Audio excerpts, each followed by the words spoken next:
Corona ভাইরাসের আক্রমণে হতবিহ্বল গোটা বিশ্ব। তবে এটাই কি শেষ, নাকি মানব সভ্যতার জন্য অপেক্ষা করছে আরো দুঃসংবাদ? সেই প্রশ্নের উত্তর খুঁজেছেন মফিদুল তপু।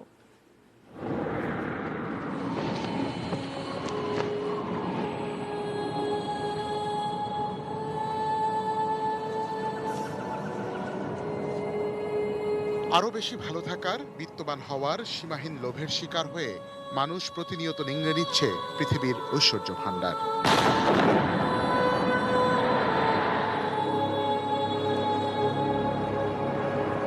সেই লোভের বশেই মানুষ যেন ভুলেই গেছে কোথায় গিয়ে থামতে হবে তাকে।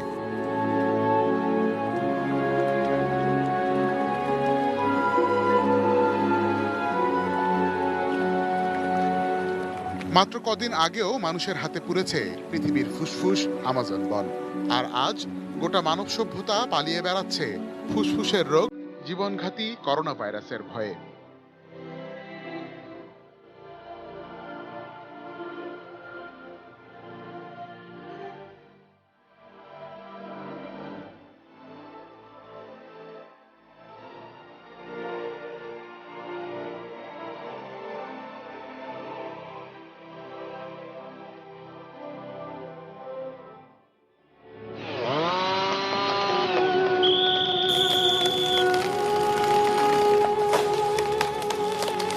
বনভূমি ও গাছপালা উজাড় হয়ে যাওয়ার কারণে বাড়ছে পৃথিবীর তাপমাত্রা।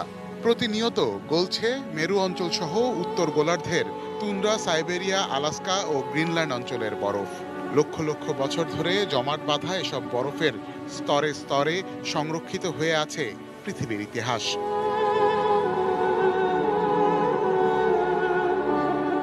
নানা পরীক্ষা নিরীক্ষার মাধ্যমে সেই ইতিহাস ঘাঁটতে যেয়ে বিজ্ঞানীরা আবিষ্কার করেন জমাট বরফের এসব স্তরে এখনো টিকে আছে আদিম সব ভাইরাস, ব্যাকটেরিয়া সহ বিভিন্ন রোগবালাইয়ের জীবাণু, যার সঙ্গে পরিচিত নয় আধুনিক যুগের মানুষের দেহের রোগ প্রতিরোধ ব্যবস্থা। In December 2016, a remote community in Siberia experienced a mysterious outbreak.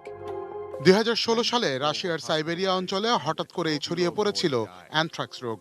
12 বছর বয়সে একটি শিশুর মৃত্যু এবং 90 জন আক্রান্ত হওয়ার কারণ খুঁজতে যেয়ে বিজ্ঞানীরা নিশ্চিত হন 75 বছর আগে মারা যাওয়া একটি বল্গা হরিণ থেকে রোগটি ছড়িয়েছে। উষ্ণ আবহাওয়ায় বরফায়িত মাটি বা পার্মাফ্রস্ট গলে ছড়িয়ে পড়েছিল সেই anthrax. As they're exposed to air and bacteria, this organic material starts to decompose.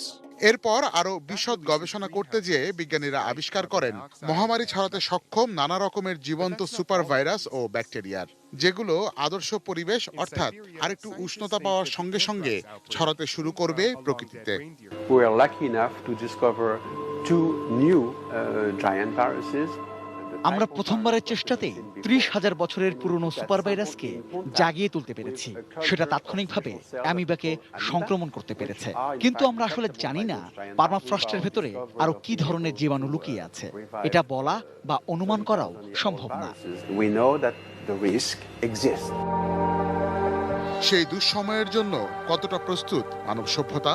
Corona virus কি তবে সেই শুরুর ইঙ্গিত? Mofidul Topu, ATN news, Dhaka.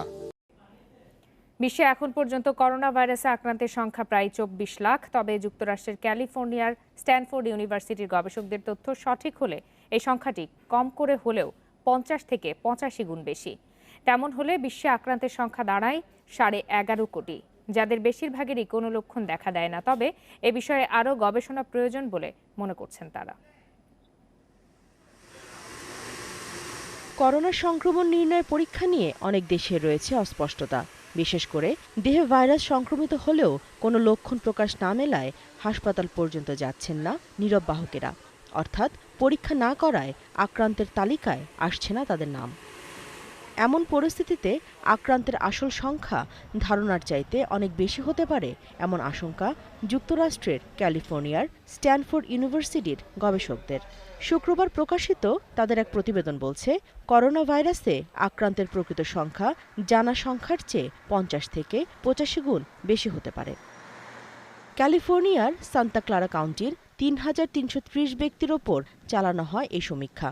গবেষণার সময় কাউন্টিতে আক্রান্ত ছিল 1,000-এর মতো, আর মারা গিয়েছিলেন 50 জন। কিন্তু গবেষণায় দেখা যায় সান্তা ক্লারায় আসলে ৪৮,০০০ থেকে ৮১,০০০ মানুষের দেহে করোনা ভাইরাস সংক্রমণ ঘটেছে, যা শনাক্ত সংখ্যার বহুগুণ বেশি। এ বিষয়ে মানবদেহের প্রাকৃতিক সুরক্ষা ব্যবস্থা অ্যান্টিবডির কথা বলছেন গবেষকরা। স্ট্যানফোর্ডের এই গবেষক দল করোনা ভাইরাস প্রতিরোধী অ্যান্টিবডির উপস্থিতি পরীক্ষা করে রোগীর সংখ্যার চেয়ে অনেক বেশি মানুষের মধ্যে তা দেখতে পেয়েছেন। অর্থাৎ কোনো না কোনো পর্যায়ে তাদের দেহেও ভাইরাস সংক্রমণ ঘটেছিল, কিন্তু অ্যান্টিবডির কারণে তাদের হাসপাতালে যেতে হয়নি।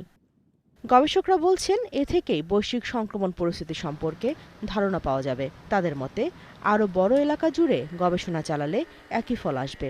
তেমনটা হলে বিশ্বে মোট সংক্রমিতের সংখ্যা হবে ধারণার চেয়ে অনেক বেশি। তবে আরও গবেষণা ছাড়া এখনই কোনো সিদ্ধান্তে না আসার বিষয়ে সতর্ক করেছেন গবেষক দল। Nusrat Serin, Independent news.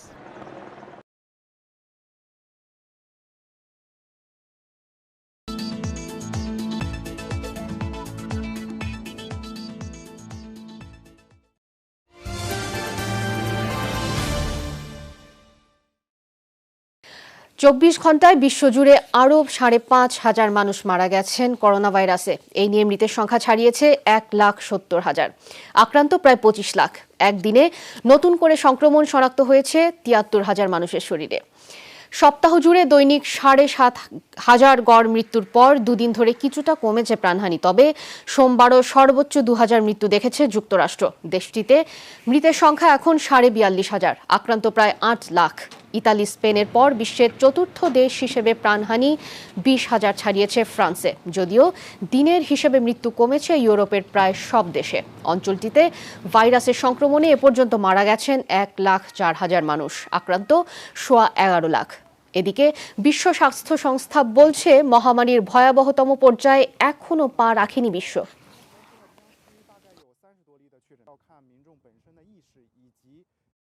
It's a virus that many people still don't understand.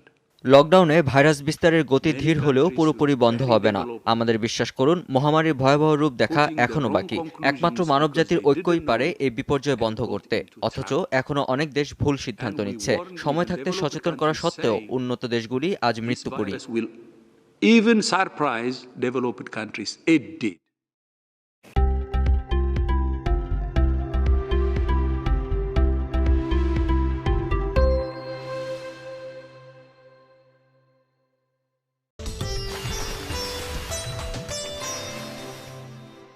ইউরোপের করোনা পরিস্থিতির সবশেষ খবর জানাতে এই মুহূর্তে পর্তুগালের রাজধানী লিসবনে আছেন সহকর্মী তারিকুল হাসান আশিক। সরাসরি চলে যাচ্ছে তার কাছে।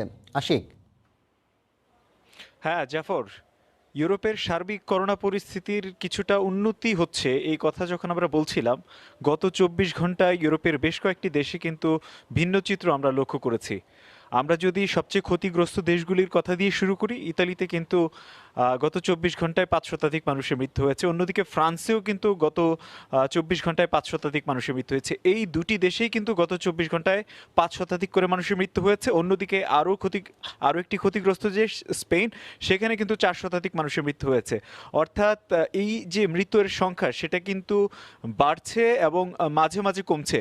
তো এই মুহূর্তে আমরা কিন্তু বলতে পারছি না যে ইউরোপের যে সার্বিক করোনা পরিস্থিতি কোনো দেশই নিয়ন্ত্রণে অর্থাৎ পুরোপুরি নিয়ন্ত্রণে আনতে পেরেছে। এর পাশাপাশি আমরা যদি অন্য কয়েকটি দেশের কথা বলি, আমরা দেখেছি যে বেলজিয়াম, নেদারল্যান্ডস এবং সুইডেন, এই তিনটি দেশেও কিন্তু গত ২৪ ঘন্টায় ১.৫ শতাধিক করে মানুষের মৃত্যু হয়েছে।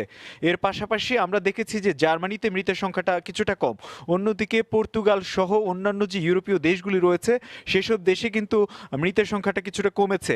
আবার আমরা দেখেছি যে আক্রান্তের সংখ্যা অনেক দেশে কিন্তু বেড়েছে আবার কমেছে। তো এই একটি অবস্থার মধ্যে দিয়ে আসলে ইউরোপের করোনা ভাইরাস পরিস্থিতি এই মুহূর্তে চলছে। এর পাশাপাশি একটি গুরুত্বপূর্ণ বিষয় যেটি জানাতে চাই সেটি হচ্ছে যে এই মুহূর্তে সবচেয়ে বড় যে সংকট সেটি হচ্ছে অর্থনৈতিক সংকট। আমরা যে বিষয়টা দর্শকদের জানাতে চাই সেটি হচ্ছে যে ইউরোপে কিন্তু এখন কয়েক লাখ মানুষ কিন্তু এরই মধ্যে তাদের চাকুরি হারিয়েছেন, অর্থাৎ এখনো ধারাবাহিকভাবে কিন্তু অনেকেই তাদের যে চাকুরি সেটি হারাচ্ছেন। এর পাশাপাশি আমরা দেখেছি যে বিভিন্ন দেশের সরকার বিভিন্ন উপায়ে কিন্তু যেসব লোকজন কর্মহীন হয়ে পড়েছেন তাদের সহযোগিতায় এগিয়ে আসছে, কিন্তু সেই যে সীমাবদ্ধতা সেটারও কিন্তু একটা সীমাবদ্ধতা রয়েছে, অর্থাৎ কেউ কেউ সরকারি সহযোগিতা পাচ্ছেন এবং অনেকে সহযোগিতা পাচ্ছে না। আমরা যদি বাংলাদেশ দূতাবাসের কথা বলি, বাংলাদেশ দূতাবাস কিন্তু বিভিন্ন দেশে থাকা দূতাবাস সেসব দেশে থাকা প্রবাসীদের সহযোগিতা এগিয়ে এসেছে, জরুরি খাদ্য সহায়তা দিচ্ছে এবং বিভিন্ন সহযোগিতা দিচ্ছে। তো জাফর, এই ছিল আসলে পর্তুগাল থেকে স্পেন সহ গোটা ইউরোপের যে সার্বিক করোনা পরিস্থিতি, সেই করোনা পরিস্থিতির সবশেষ খবর। জাফর। পর্তুগাল সহ ইউরোপের সবশেষ করোনা পরিস্থিতির খবর জানাতে পর্তুগালের রাজধানী লিসবন থেকে যোগ দিয়েছিলেন সহকর্মী তারিকুল হাসান আশিক।